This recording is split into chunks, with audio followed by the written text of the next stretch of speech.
tout le monde et bienvenue dans ce coin lecture. Je pense qu'il va falloir qu'on commence par quelques petites explications parce que vous allez être dépaysé, c'est tout à fait normal. Alors la raison pour laquelle vous êtes dépaysé, c'est parce qu'il y a quelques jours, quelques semaines quand vous verrez cette vidéo, je vous ai fait parvenir un questionnaire et vos réponses m'ont beaucoup aidé à réfléchir à dans quelle direction on allait orienter l'émission. Et alors, il y a plusieurs choses qui se remarquent très vite, c'est que d'une part, vous semblez vouloir plus de spontanéité dans cette émission, ça c'est le mot qui est revenu, c'est le mot magique, qui est revenu absolument tout le temps. Donc je pense que pour les prochains épisodes où on fera juste un retour sur mes lectures du mois, je vais laisser tomber l'idée de script, on va voir ce que ça donne, on va voir si c'est pas la nostalgie qui rentre en compte ou quoi, on va voir, on va revenir à l'ancienne façon de faire pour voir si vous préférez vraiment l'ancienne façon de faire. Écoutez, ça coûte rien d'essayer de toute façon. Il y a aussi autre chose qui ressort, c'est que, alors d'une part, vous avez été très nombreux à répondre à cette enquête, j'aurais pu commencer par ça et vous remercier très chaleureusement pour votre participation. Et vous êtes aussi nombreux et nombreuses à vouloir, alors un épisode par semaine, ça vous êtes assez clair que vous préférez avoir un épisode par semaine plutôt qu'un épisode par mois, mais vous voulez les épisodes où il y a un certain nombre de livres. Mettons que je lise 8 livres dans le mois, ce qui est beaucoup, vous préférez avoir 4 coins lecture de 2 livres plutôt qu'avoir un coin lecture de 8 livres. Mais vous voulez aussi 4 coins lecture de 8 livres dans le mois, ce qui implique que je lise 32 livres par mois. Et là, il y a à un moment donné, je fais... Non! Quand je dis vous, on est d'accord que c'est une tendance qui se dégage, vous êtes aussi assez nombreux à m'avoir dit non mais franchement, je préférais avoir un coin lecture par mois où tu reviens en détail sur un livre, enfin, il y a tous les retours, j'essaye de dégager une mouvance et j'essaye de m'adapter, j'essaie de trouver qu'est-ce qui pourrait être sympa à faire, etc. Et alors je me suis dit, mais en fait les deux sont pas inconciliables. Les deux sont pas inconciliables si je consacre plusieurs épisodes du coin lecture à ne pas parler des livres que j'ai lus et à vous parler d'autres choses, toujours concernant la lecture évidemment, c'est le concept de l'émission, mais voilà, vous parlez d'autres choses, trouver d'autres idées, voir ce qui pourrait éventuellement être sympa. Et ça tombe très bien puisque ce mois-ci, là, j'enregistre ça, on est le 3 septembre, tout le mois d'août et tout le mois de septembre, vous le savez, si vous le savez pas, je vous l'apprends et on va en parler, on fait le tournoi pour le coin lecture spécial vos suggestions. Et du coup, je me dis autant faire une ou deux petites vidéos à ce sujet et on va en parler en détail aujourd'hui. Dans l'épisode d'aujourd'hui, on va parler des anciennes itérations du tournoi pour le coin lecture spécial vos suggestions et dans le dernier épisode du mois, pour une très bonne raison, vous allez voir, dans le dernier épisode du mois, on va parler du tournoi de cette année. Alors, le tournoi pour le coin lecture spécial vos suggestions, qu'est-ce que c'est? Dans les commentaires du premier coin lecture de juillet, je vous invite à me suggérer des livres pour ce fameux tournoi. Généralement, vous êtes nombreux à me proposer plein de livres, merci à vous. Et ensuite, avec ces livres, je récupère en fait les 480 premiers livres que vous suggérez, et je les mets de façon aléatoire dans 32 poules de livres, 32 poules de 15 livres, généralement il y a des doublons, donc ça finit entre 14 et 15 livres, et durant tout le mois d'août, je vous invite à voter une fois par jour, tous les jours à 17h sur l'onglet communauté de la chaîne. Attendez, bougez pas, je vais vous montrer, parce que c'est ça qui est bien avec ce... Ah oui, alors, pour ceux qui auraient éventuellement peur, je ne suis pas en live, c'est un setup de live, ça ressemble à du live, je suis tout seul, je m'adresse à la caméra, il n'y a vraiment aucune différence avec juste si je me filmais, voilà. Donc là, regardez. Hop, ici, sur l'onglet communauté de la chaîne Linksoft, vous avez eu tous les jours pendant le mois d'août et donc jusqu'à un tout petit peu après septembre, un tout petit peu en septembre, puisque, n'est-ce pas, 32, il y a 32 poules et il n'y a pas 32 jours dans août, il y en a moins. Donc voilà, tous les jours, vous avez eu un post. Le post en question étant bonjour tout le monde, post numéro quelque chose pour le tournoi. J'annonce le résultat du sondage de la veille, j'annonce la poule du jour. Ensuite, petit paragraphe récapitulatif qui vous explique qu'est-ce que c'est le tournoi. Ensuite, les participants de la poule du jour. Vous pouvez voter ici. Donc là, vous pouvez ouvrir, hop là, le sondage et voter pour les livres que vous voulez, sachant que les choix multiples sont autorisés. Et ensuite, moi, je regarde les résultats. Et comme ça me permet d'annoncer le vainqueur et on continue. Et alors très important, Yumeka, tous les ans, depuis 2 ou 3 ans maintenant, vous fait un petit récap sur les livres participant aux différentes poules. Par exemple la poule 31, voilà. Les falsificateurs d'Antoine Bello, qu'est-ce que c'est? C'est ça, c'est un roman, 590 pages, catégorie machin, date machin, voilà. Et ça vous permet vraiment de faire un choix en conscience pour être sûr que vous savez pourquoi vous votez. Par exemple, tu vois, Gagner la guerre, certains peuvent voir 992 pages et se dire... Oh, peut-être que du coup, s'il est qualifié, il lira que ça. Peut-être on va pas voter pour gagner la guerre. Un exemple. Ou peut-être que des gens vont se dire ah, ça, livre sorti en 95, 1121 pages. A fortiori, du coup. J'allais faire un mot sur le fait. Ah, les années 90, je sais pas trop, c'est peut-être un peu vieux. Enfin voilà.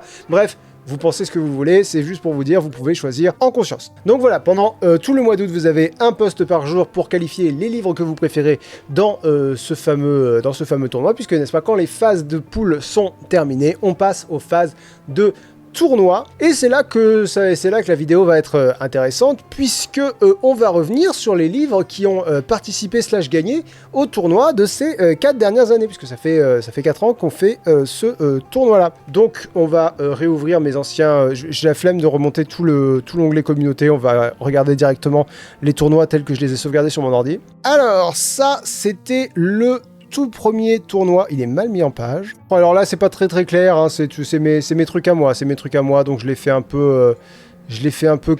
comme ça me plaît, hein, voilà, un peu comme ça arrive. Donc il avait été remporté par Elana, donc le pacte des marches sombres, tome 1, Elana. Et je vous propose qu'on fasse une petite tier list, hein, allez, c'est populaire, on va se faire ça. Petite tier list des livres qui ont participé et que j'ai lus dans le cadre du tournoi pour le coin lecture spécial vos suggestions. Sachant qu'il y en a que j'ai lus en dehors des résultats du tournoi, il y en a je les ai lus parce que j'avais envie de les lire, c'est juste qu'il s'avère qu'ils étaient dans le tournoi en plus, mais je me dis ça peut être sympa, d'autant qu'ils sont 32, ce qui est magnifique, n'est-ce pas, 32, voilà, toi-même tu sais. Donc, je me suis fait une petite tier list, coup de cœur, gros kiff, chouette, moirf, vraiment pas pour moi, sachant que la nuance entre gros kiff et coup de cœur et la nuance entre moirf et vraiment pas pour moi est ténue. On va naviguer un peu à vue à ce niveau-là. Genre par exemple, Elana, pour moi on est soit très haut dans le moirf, soit très bas dans le chouette. Je vais le ranger plutôt dans chouette, Elana. Dans mon souvenir, on était sur un bon souvenir de lecture. Je me rappelle plus très bien, évidemment, le coin lecture est sorti, donc vous pouvez aller le chercher, vous tapez coin lecture Elana dans la barre de recherche YouTube, et vous devriez le trouver relativement facilement, je pense. Mais je me souviens que j'en attendais pas grand-chose et qui m'avait quand même vachement, relativement plu par rapport à ce que j'en attendais.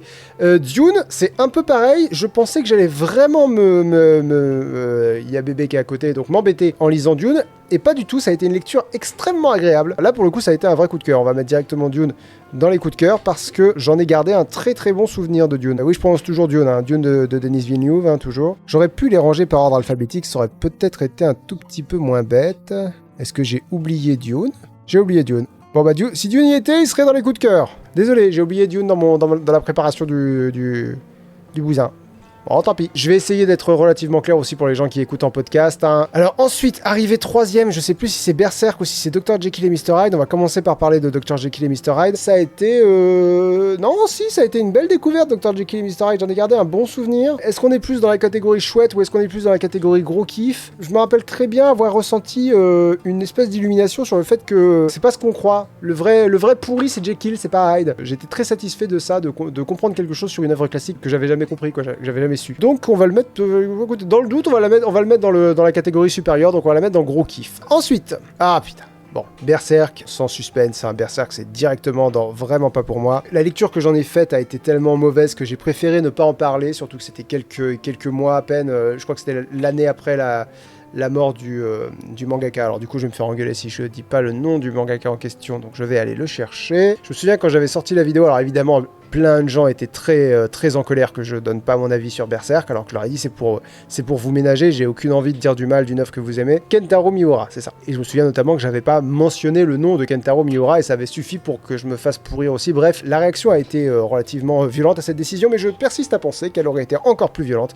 si j'avais donné mon opinion, qui est négative, juste négative, et je pense qu'il n'y a pas besoin de développer outre mesure. J'ai lu Coraline dans le cadre du coin lecture spécial vos suggestions, et là aussi ça a été une agréable surprise. On va mettre Coraline dans chouette devant Elana. J'ai préféré Coraline au pacte des marches sombres. C'était une lecture assez agréable, Coraline. L'apprenti épouvanteur, ça a été l'inverse. J'en attendais pas mal. Je m'attendais à ce que ce soit sympa. Et j'ai trouvé ça vraiment moirf, là, pour le coup. On est dans la catégorie, la 4ème catégorie de ma tier list. Moirf, c'est l'avant-dernière catégorie. J'ai pas aimé l'apprenti épouvanteur. Je rentre pas dans les détails de mon ressenti, là. J'ai fait toute une vidéo déjà où je parle de mon ressenti. Donc, toujours pareil, si vous voulez avoir plus de détails, n'hésitez pas à aller chercher. Les androïdes rêvent-ils de moutons électriques? Je pense que je l'ai lu dans le cadre du tournoi. Dans mon souvenir, c'était un tout petit chouette ou un très gros moirf. Je vais dire un petit chouette, dans le doute mettre le truc supérieur. Mais alors je me souviens surtout que ça a été très différent du film que je crois que j'ai jamais vu en entier. Faudrait que je fasse ça un jour. Quand j'ai essayé de le regarder, j'étais trop jeune et du coup je m'ennuyais et j'ai jamais réessayé depuis. Donc faudrait que j'essaye. Mais je me souviens que je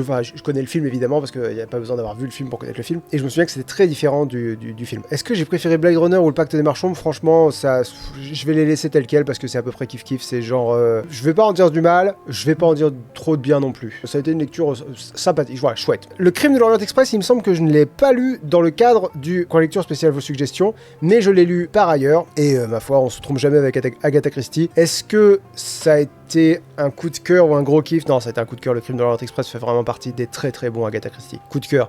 Si je pouvais le déplacer par rapport à Dune, je dirais que ça n'a aucune importance. Non, meilleur que Dune. Mais Agatha Christie, j'ai un gros biais avec Agatha Christie. J'adore Agatha Christie, donc voilà. La Vague, j'ai fini par le lire, La Vague, mais dans un autre tournoi, parce que là on est d'accord que là c'est juste le tournoi de 2021. Après on va se faire 2022, 2023 et 2024, on en parle dans 3 semaines. D'ailleurs, en ce moment sortent les posts pour le tournoi de cette année. Si jamais vous avez envie de faire entendre votre avis, vous pouvez. La Vague, donc j'ai fini par le lire, mais dans une autre année. De mémoire, c'était un bon souvenir. On est sur le chouette, le bien chouette. Peut-être mieux que Coraline. Ouais, peut-être mieux que Coraline. Voilà, là on est sur...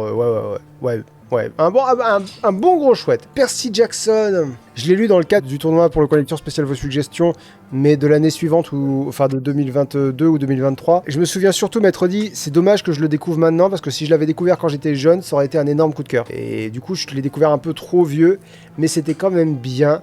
J'ai envie de le mettre dans l'onglet chouette, peut-être devant La Vague. Vraiment une lecture agréable.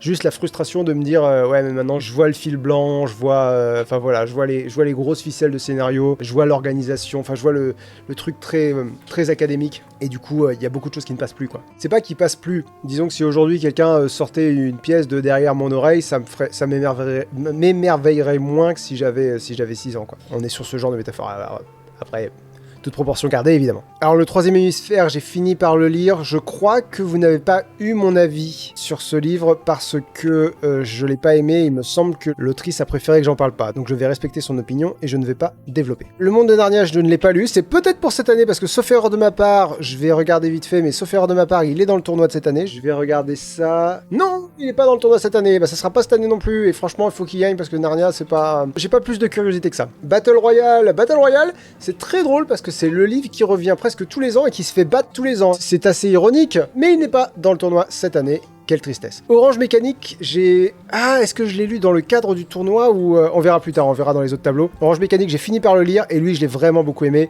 Est-ce qu'on est sur coup de cœur? Je pense qu'on est plus sur gros kiff. Je pense qu'on est plus dans la deuxième catégorie, mais j'ai préféré Orange Mécanique à Dr. Jekyll et Mr. Hyde. Je me souviens que j'ai vraiment beaucoup aimé Orange Mécanique. Plus que le film, ils sont très différents. Je me souviens m'être posé la question. M'être dit, j'ai beaucoup aimé les deux et j'ai pas spécialement envie de les départager. C'est un peu comme Shining, le livre et le film. Ils sont trop différents pour que je veuille dire j'ai préféré l'un à l'autre. Ensuite, Métro 2033, j'ai fini par le découvrir de mon côté. Et alors là, on est soit entre gros kiff, soit gros kiff, soit coup de cœur. J'ai dit quand j'hésite, je mets la catégorie supérieure, mais est-ce que Métro 2033 c'est un coup de cœur? J'ai vraiment beaucoup aimé. Je pense que c'est juste un très très gros kiff. Après c'est ridicule, mais si vous voulez mettre là, vous le mettez là. Bien sûr, c'est mon classement à moi, hein. C'est entièrement subjectif. Je me souviens avoir vraiment adoré Métro 2033. Donc on va le mettre là. Ensuite nous avons le Trône de Fer, je ne l'ai toujours pas lu, mais oui il est dans le tournoi cette année, hein, je suis à peu près sûr de ça. Ouais, le Trône de Fer est dans le tournoi cette année, donc c'est peut-être pour cette année, on verra. Les désastreuses aventures des orphelins Baudelaire, j'ai fini par le lire dans le cadre du tournoi, pas en 2022, mais pas en 2021 pardon, mais une autre année. Et là j'étais trop jeune, là on est sur chouette, mais vraiment un petit chouette quoi. Je vais le mettre là, je vais le mettre dans... Ça reste chouette, hein, mais chouette, voilà, derrière le Pacte des Marchands, parce que le Pacte des Marchands, je l'ai trouvé un petit peu plus, peut-être inventif, je sais pas. En plus, les lectures datent, donc on est sur un souvenir. Ça se trouve, j'ai des faux souvenirs de mes lectures. Je me souviens, mais voilà, je me souviens que le Pacte des Marchands m'a plus impacté que les désastreuses aventures des orphelins Baudelaire. Ensuite, nous avons le Chant d'Achille. Là, on est sur un coup de cœur et je réfléchis même pas. Moins que le Crime de l'Orient Express. Ah, c'est pas évident de départager les coups de cœur. Je vais dire plus que le Crime de l'Orient Express. Ça a vraiment été une lecture super cool, le Chant d'Achille. J'ai vraiment adoré le Chant d'Achille. Je suis pas sûr de l'avoir découvert dans le cadre du tournoi, celui-là. Mais bon, j'ai fini par le découvrir et c'était vraiment énorme. Les Montagnes Hallucinées, je l'ai pas lu. Un Espoir Funambule, je l'ai pas lu. Seul sur Mars, je ne l'ai pas lu. L'Histoire sans fin, je l'ai pas lu, mais il me semble qu'il est dans le tournoi cette année. Ouais, l'Histoire sans fin est dans le tournoi cette année, donc c'est peut-être pour cette année. L'Odyssée, je ne l'ai pas lu. Wendigo, pas lu. American Gods, il est dans le tournoi cette année. Le Donjon de Nullbug, pas lu, il est pas dans le tournoi. Dans l'ombre de Paris, j'ai fini par le lire. De mon côté, on est sur un... J'hésite entre un très gros moirf ou un petit chouette. Pour les auditeurs de podcast et les auditrices, ça doit pas être évident. Je vous rappelle les catégories, hein, il y en a 5. La première, c'est coup de cœur. La deuxième, c'est gros kiff. La troisième, c'est chouette. La quatrième, c'est moirf. Et la dernière, c'est vraiment pas pour moi. Dans l'ombre de Paris, on est sur un gros moirf ou un petit chouette. J'ai plus gardé un souvenir d'un gros moirf, c'est-à-dire un moirf très positif, mais pas, voilà, pas suffisamment pour me donner envie de plonger directement dans les suites. Je me souviens avoir eu la sensation que j'avais quand même envie de lire les suites, mais pas, tu sais, genre si l'occasion se présentait, quoi. J'en meurs pas d'envie, quoi. Ensuite, nous avons... Les Derniers des Branleurs, pas lu. Marche ou crève, pas lu. La Quête des Willan, pas lu. La Maison des Feuilles, alors celui-là, j'ai fini par le lire en dehors du cadre du tournoi, et c'est vraiment pas pour moi, sans le moindre doute. Devant Berserk quand même, et il y a pas grand-chose derrière Berserk, malheureusement. Devant Berserk, mais ouais, j'ai été totalement hermétique au charme de ce livre. Je vois pourquoi les gens aiment bien, pas pour moi. Voilà, simplement, c'est écrit dessus. Vraiment pas pour moi. Ensuite, nous avons le calendrier d'avant la fin des temps, et c'est tout pour le tournoi de 2021. Donc les livres que j'ai effectivement découverts grâce au tournoi, ça a été Le Pacte des Marches Sombres, Dune, Berserk, Dr. Jekyll et Mr. Hyde, Coraline et l'Apprenti Épouvanteur, et les androïdes rêvent-ils de moutons électriques, je crois. Il me semble bien. Et ouais, donc globalement, ça a été un tournoi assez positif. Faut savoir plusieurs choses. Si jamais vous n'avez pas assisté au tournoi pendant qu'il avait lieu, faut savoir deux choses. D'une part, avant, j'utilisais un système de pondération pour vos voix, pour les poules, pour la phase de poule, parce que je me disais, ouais, mais si jamais je prends juste les voix, c'est systématiquement les livres les plus populaires qui vont gagner. Systématiquement. Et c'est pas très juste parce que l'exemple que je citais tout le temps, c'est si jamais le Trône de Fer a 600 voix et s'il y a un livre absolument inconnu, on a 500, je me dis, attends, il y a presque autant de gens qui veulent que je lise ce livre dont j'ai jamais entendu parler que le Trône de Fer. Et je me dis, c'est que ce livre doit avoir un truc de spécial quand même. Et c'est pour ça que je voulais un système de pondération, c'est pour donner une chance aux livres moins connus. Bon, pour faire très court, beaucoup de gens n'ont pas aimé que... Ça a tenu pendant 3 ans, mais les gens se sont beaucoup plaints que c'est pas normal parce que ça devrait être le livre qui a le plus de voix qui remporte, parce que c'est comme ça, la majorité s'exprime, machin truc, si c'est des classiques c'est pour une raison, etc. Et je me suis dit, je me suis tellement cassé le cul à essayer de trouver un moyen pour que ce soit juste, que ça valait pas le coup, quoi. J'allais pas... Si c'était pour que de toute façon des gens râlent, alors aujourd'hui, les gens râlent parce que c'est que les classiques qui passent. Je dis ouais, c'est normal, c'est un vote, c'est comme ça que ça se passe. C'est bête, hein, parce qu'on pourrait trouver une solution, on avait trouvé une solution, bah non. Donc voilà, donc on fait plus ce système de pondération là, ce que je trouve très dommage, parce que du coup, effectivement, ce n'est plus que les classiques et les livres dont vous avez entendu parler, quoi, qui passent. Les livres dont vous avez jamais entendu parler n'ont absolument aucune chance. Mais il y a autre chose qui était très vrai aussi, c'est que de toute façon, les livres dont vous avez jamais entendu parler se feraient écrasé dans la phase de tournoi où là il n'y a aucune pondération des voix, c'est-à-dire qu'ils ne pouvaient pas gagner. Et il y a un autre argument qui est très vrai, c'est que moi je lis ces livres parce que ce sont vos suggestions, c'est-à-dire que si vous êtes nombreux à vouloir que je lise le Trône de Fer, bah, je vais lire le Trône de Fer, c'est aussi bête que ça, quoi. Donc je voulais vous parler de ça, je voulais parler du système de pondération, et de quoi d'autre je voulais vous parler. Il y a autre chose qui fait que ça reste quand même relativement juste, c'est que les gens qui veulent découvrir d'autres livres via ce tournoi peuvent lire les résumés de Yumeka, les infos de Yumeka, et noter ces livres pour eux, quelque part. Et du coup, voilà, les gens qui veulent découvrir de nouveaux livres découvrent quand même de nouveaux livres. Et ça, c'est chouette. Donc voilà, c'est pas perdu, quoi. C'est pas perdu pour tout le monde. Et je pense que là, on est sur le meilleur équilibre entre investissement de ma part et, j'allais dire, frustration de votre part, quoi. Je pense qu'on est sur la meilleure version possible du tournoi en ce moment. Passons à 2022, le tournoi de l'année suivante. Je vais aller chercher le doc dans mon disque dur d'archives. Alors, oh oui, c'est à cause de ça qu'on a fini par laisser tomber le système de pondération. Donc le système de pondération a duré 2 ans. Pourquoi ? À cause du grand-mère Donald Gate. Parce que du coup, qu'est-ce qui s'est passé? Il s'est passé que, en termes de pondération, ce livre-là était absolument inconnu. C'est un livre de recettes que j'ai fini par lire, dont j'ai fait une recette et qui est franchement naze. Donc, on va le mettre dans un tout petit moirf, voilà. Donc voilà, qu'est-ce qui s'est passé? Bah du coup, il suffisait qu'il ait très peu de voix pour passer. Et là, évidemment, les gens qui étaient pour une voix, c'est une voix, bah se sont sentis vraiment lésés, quoi. Et je comprends. C'est juste que, après, c'est juste pour que je lise un livre et pour que je donne mon opinion dessus, on s'en fout complètement finalement. Mais bon, bref. Il y a des gens qui se sont mis très en colère, des gens qui m'ont insulté. Donc je dis, non, je tiens pas à ce point-là à mon système de pondération. Donc voilà, c'est à cause de ça qu'on ne fait plus le système de pondération. La vague, donc on en parlait, c'est là qu'il est arrivé deuxième dans le tournoi. Donc je l'ai lu et j'ai déjà dit ce que j'en avais pensé. J'ai découvert le Silmarillion dans le cadre du coin lecture spécial vos suggestions et ça a été, est-ce que c'est un coup de cœur ou est-ce que c'est un gros kiff? Non, c'est un gros kiff. C'est un gros kiff et je vais même le mettre derrière Metro 2033. Ouais, derrière Metro 2033. Mais quand même, ça a été une très belle découverte, le Silmarillion. Je pensais que ce serait beaucoup plus difficile à lire, mais en fait, quand t'as... alors, il faut t'équiper. Il faut avoir une liste des personnages sous les yeux, avec les liens entre les personnages. Je trouve ça, il y en a plein sur Internet, et ça devient une lecture vraiment très, très, très agréable et très sympa. Ensuite, nous avons Fahrenheit 451. Là, par contre, j'hésite pas à parler de coup de cœur. Pour moi, c'est une des meilleures dystopies que j'ai lues. Devant le Crime de l'Orient Express. J'ai vraiment beaucoup aimé le Crime de l'Orient Express. Hein. Ouais, j'ai vraiment beaucoup aimé Fahrenheit 451. Oh là là là là. On va le mettre devant. On va le mettre devant. Voilà. Ça a été, ça a été une très très belle découverte Fahrenheit 451. J'ai vraiment beaucoup aimé. Et ça fait partie des livres. C'est ça que je devrais vous dire aussi. Je devrais vous parler des attentes que j'en avais. Parce que dans 3 semaines, quand je vais sortir la vidéo pour le tournoi de cette année, vous allez beaucoup m'entendre dire j'ai pas envie de le lire. Je suis pas intéressé. Je n'ai aucune curiosité pour ce livre, etc. Faut pas que ça vous alarme. C'est mon opinion sur la plupart des livres. Et parfois j'ai tort, souvent j'ai tort. Souvent je fais de très belles découvertes. Parfois j'ai raison, parfois je me dis voilà, c'est aussi inintéressant que ce que j'avais peur que ce soit. Mais souvent j'ai tort. Donc faut pas vous alarmer du fait que mes attentes aient l'air d'être limitées. Après Fahrenheit 451, nous avons Percy Jackson, on en a déjà parlé. Alors celui-là, le cercle des poètes disparus, ça tu vois, c'est symptomatique du problème que j'ai avec le fait que les gens votent pour les livres dont ils ont entendu parler. C'est que le cercle des poètes disparus, c'est pas un livre qui a été adapté en film, le film qui évidemment le film avec Robin Williams qui est génial.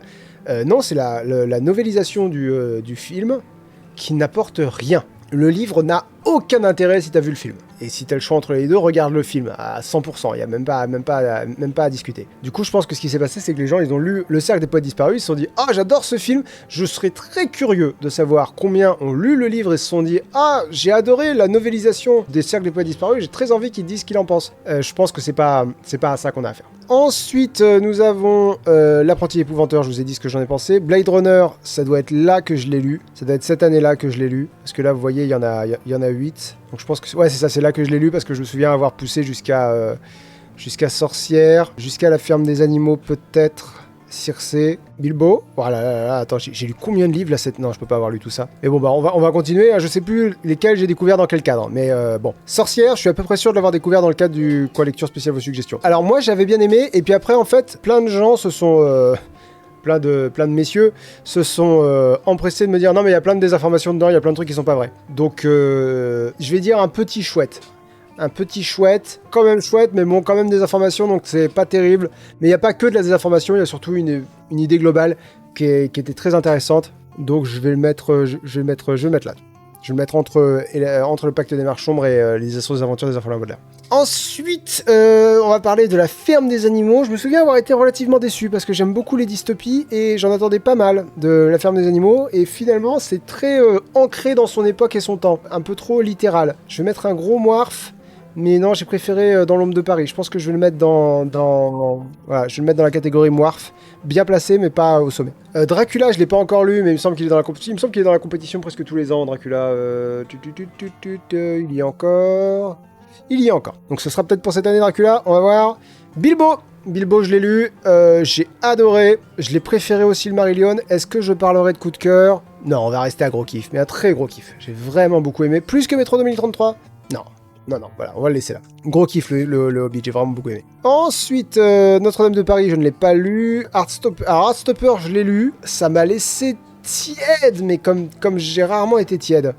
Donc on est quelque part entre vraiment pas pour moi. Non, on est plus dans Moirf. Voilà, quelque part pareil. Au milieu Moirf, quoi. Ouais, peut-être un petit peu plus, voilà. Mais on n'est pas sur, voilà, on est loin d'un coup de cœur. Je pensais hein, que j'allais beaucoup aimer et pas du tout. J'ai pas détesté non plus, juste ça m'a laissé un peu tiède, enfin, ni chaud ni froid. Quoi. Fondation, j'ai pas lu. Circé, je l'ai lu avant le Chant d'Achille. Oui, j'ai lu Circé avant le Chant d'Achille et j'avais vraiment beaucoup aimé Circé, mais j'ai préféré le Chant d'Achille. Donc, est-ce que Circé est dans gros kiff par comparaison ou est-ce qu'elle est quand même dans coup de cœur? Ah, c'est compliqué. Hein. Je crois me rappeler que j'avais vraiment beaucoup aimé Circé. Hein. Dans le doute, catégorie supérieure, je vais la mettre dans coup de cœur. De toute façon, on est sur voilà, une appréciation très, très positive. J'avais adoré Circé. Ensuite, alors le Tour du Monde en 80 jours, j'ai fini par le lire en dehors du cadre du collecteur spécial vos suggestions.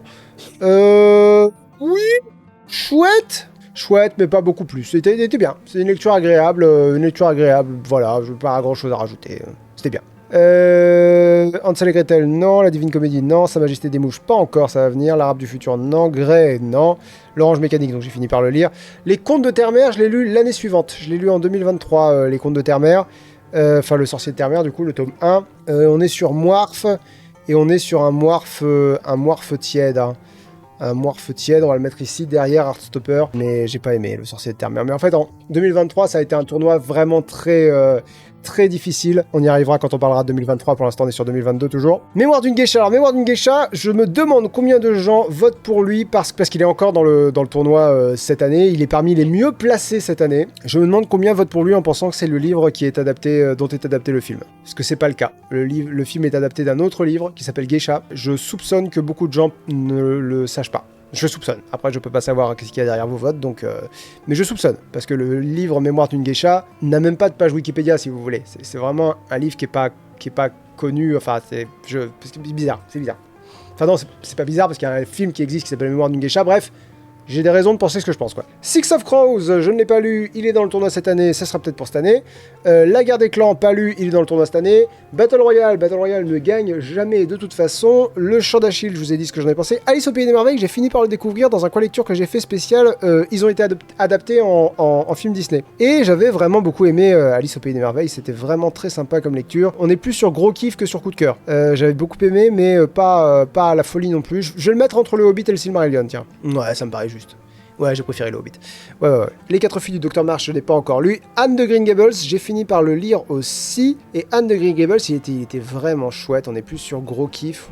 Mais un petit gros kiff. Je vais mettre gros kiff, mais devant Dr. Jekyll et Mr. Hyde, derrière Orange Mécanique. Gros kiff quand même, mais gros kiff, voilà, kiff modéré, disons kiff modéré. Ok, ça c'était pour 2022. On va ouvrir le... Ah mais là j'ai un joli Google Draw, je vais aller vous le chercher. Alors, regardez-moi ça si c'est pas magnifique. Alors par contre vous voyez rien derrière moi, forcément. Je virerai ma tête quand on parlera de ce cas. Où on zoome, on peut zoomer aussi. Bref, les solutions existent, nous allons trouver des solutions. Alors qu'est-ce qu'on a? Eh ben voilà, là on a le... Alors ça a été le tournoi de la douleur, parce que l'année dernière, donc j'ai mis fin au système de pondération, mais vraiment par dépit plus qu'autre chose. Donc j'étais deg, quoi. J'avais trouvé une solution qui était chouette, et pour qu'on arrête de m'emmerder, j'ai dû bazarder cette solution. Ça m'a fait chier, quoi. Ça m'a gonflé. Donc j'ai commencé le tournoi en étant bien dégoûté.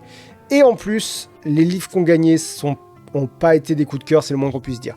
Donc l'apprenti assassin, j'ai vraiment rien trouvé à ce livre. Je me suis ennuyé pendant toute la lecture, ça a été hyper éprouvant, j'ai pas aimé du tout. On n'est pas sur vraiment pas pour moi, on est plus sur un Moirf. Mais un Moirf, ouais, c'est à peu près au niveau du Sorcier de Terre-Mère. En fait, c'est pareil, je les mettrai à peu près au même niveau. Je vais le mettre devant par, voilà, bon, mais ils sont à peu près au même niveau. J'ai pas du tout aimé le Sorcier de Terre-Mère.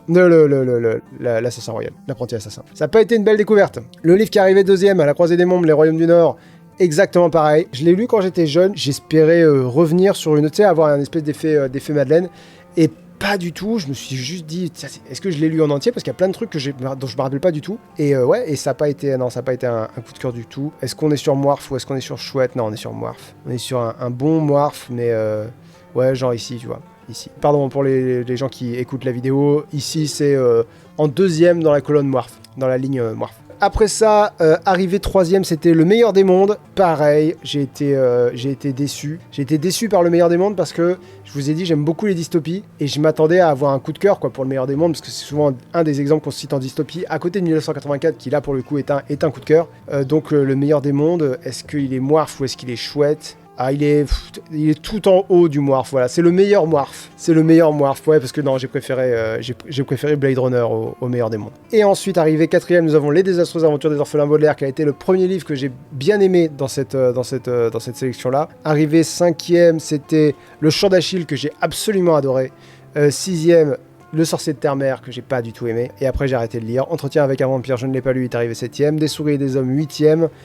Mais là, de toute façon, on a fait le tour de tous les livres que j'ai lus et qui ont été qualifiés. Donc, il y a Dune en plus dans les coups de cœur. Mais vous voyez, globalement, on est sur quelque chose de positif. C'est-à-dire que là, pour ceux qui écoutent l'émission, on a 5 livres dans coup de cœur. On en a 7 dans gros kiff. On en a 8 dans chouette. Donc, ça fait 8 plus 7 plus 5, ça fait toujours 20. 20 donc dans les catégories positives. On en a 2 dans Vraiment pas pour moi, c'est-à-dire des livres dont un qui a vraiment gagné le tournoi, c'est-à-dire que La Maison des Feuilles, je l'ai lu, mais c'est ma faute. Berserk, je l'ai lu, c'est votre faute.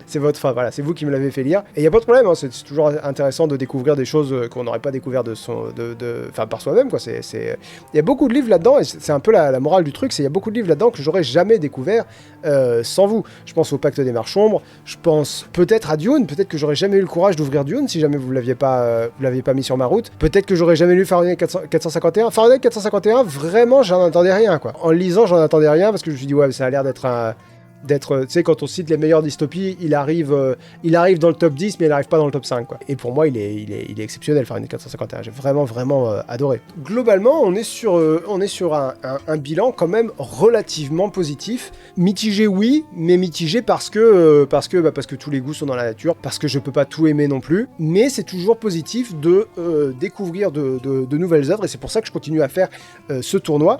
C'est parce que ça me pousse à lire des livres que sans ça, je n'aurais sans doute pas lu, et puis aussi ça me fait lire des livres dont vous voulez, au sujet desquels vous voulez avoir mon avis. Enfin bref, il y a énormément de points positifs à ce tournoi, et d'ailleurs nous parlerons du tournoi de cette année dans 3 semaines, mais d'ici là, de quoi on va parler d'ici là? Et bien la semaine prochaine on va parler des livres que j'ai lus en août, donc coin lecture absolument classique. La semaine prochaine, c'est-à-dire justement spécial classique. J'ai pas fait exprès. On va parler de Jane Eyre, on va parler de Il nous restera ça de Virginie Grimaldi, qui n'est pas un classique mais qui est un livre qu'on a lu dans la chambre de bébé pendant que je lui donnais le biberon. Donc on reviendra sur ce livre puisqu'on l'a fini en août. On parlera également de ah oui, j'ai voulu découvrir ce que les premières avaient au programme, ce que les premières générales avaient au programme. Donc on parlera également de On ne badine pas avec l'amour et de La peau de chagrin. Parce que je l'ai lu, donc on va en parler. Voilà. Dans 2 semaines, par contre, ce sera un nouvel épisode avec le Club du Coin Lecture. Et pour faire écho à vos demandes de plus de spontanéité, cet épisode ne sera pas divisé en catégories. On va plus aborder la question en mode « je vais dire ce que j'en ai pensé ». Et mes invités du Club du Coin Lecture vont dire ce qu'ils en ont pensé, ce qu'ils et elles en ont pensé. Et si on n'est pas d'accord, on discute, on revient sur ce qui a été dit, on débat. Enfin bref, voilà, un peu plus vivant, un peu plus spontané. Donc j'espère que ça sera à votre goût, j'espère que ça vous ira. Si ça vous va pas, peut-être on va arrêter ces épisodes-là parce que ça voudra dire que vraiment je sais pas comment les faire. Je sens que c'est une bonne idée. Elle vous plaît, j'ai vu dans les questionnaires que c'était une idée qui vous plaisait en majorité. Maintenant, est-ce que je suis capable de faire ce genre d'émission? C'est pas vraiment sûr. Et si c'est pas le cas, bah on le fera pas. Voilà, donc la semaine prochaine, Coin Lecture normale, la semaine d'après, Coin Lecture avec le Club du Coin Lecture, et dans 3 semaines, je vous donne mon avis sur le tournoi de cette année. Pourquoi je vous le donne dans 3 semaines? Eh bien parce que dans 3 semaines, je ne serai plus en mesure d'influer sur vos choix, sur vos votes. Donc je peux dire, tel livre, j'ai aucune envie de le lire, c'est pas grave, vous aurez de toute façon voté pour ou contre le livre en question. Alors ça va probablement influer sur le tournoi de l'année prochaine, mais ça, ma foi, voilà, tant pis. Et comme toujours, c'est pas parce que je dis que je veux pas lire un livre qu'il va pas me plaire, je ne peux pas savoir. Je peux juste vous dire les impressions que j'en ai. Bon, bah voilà qui conclut cet épisode très particulier du Coin Lecture. N'hésitez pas à me dire ce que vous en avez pensé, n'hésitez pas à liker si ça vous a plu, comme ça je sais, à disliker si ça vous a pas plu, comme ça je sais aussi. Et ma foi... tout ce qu'on dit sur YouTube à ce moment-là, c'est-à-dire abonnez-vous pour pas rater les prochains épisodes si c'est pas déjà fait. Je vous rappelle que YouTube peut vous avoir des abonnés, vérifiez que vous êtes toujours abonné peut-être. Si vous voulez laisser un commentaire pour parler du tournoi du Coin Lecture, laissez un commentaire, il y a un avion qui passe, désolé pour ça. Eh ben on se donne rendez-vous demain, je vais pas parler de demain, live au Coin du Feu bien sûr, demain on se donne rendez-vous sur Twitch pour le live au Coin du Feu, je sais pas ce qu'on va dire. Si, les lives au Coin du Feu vont changer de format également, c'est-à-dire qu'on va pas regarder l'épisode qui est sorti aujourd'hui pour le commenter en live. On va plus revenir sur les commentaires de cette vidéo-là, sur vos commentaires éventuels, sur le tournoi, enfin voilà. On va discuter entre nous, voilà. Plus spontané, toujours. On va pas se mettre un cadre trop strict. On va juste discuter entre nous et voir ce que ça donne, hein. On découvre. On lance une nouvelle phase d'expérimentation là avec le coin lecture et j'espère qu'elle sera aussi fructueuse que je l'espère. J'ai dit 2 fois j'espère. J'espère qu'elle sera aussi fructueuse que je l'espère. Oui, bah oui. C'est terrible parce que c'est la fin de la vidéo et on se quitte sur une mauvaise note. Faut que je vous aime. Bonne nuit!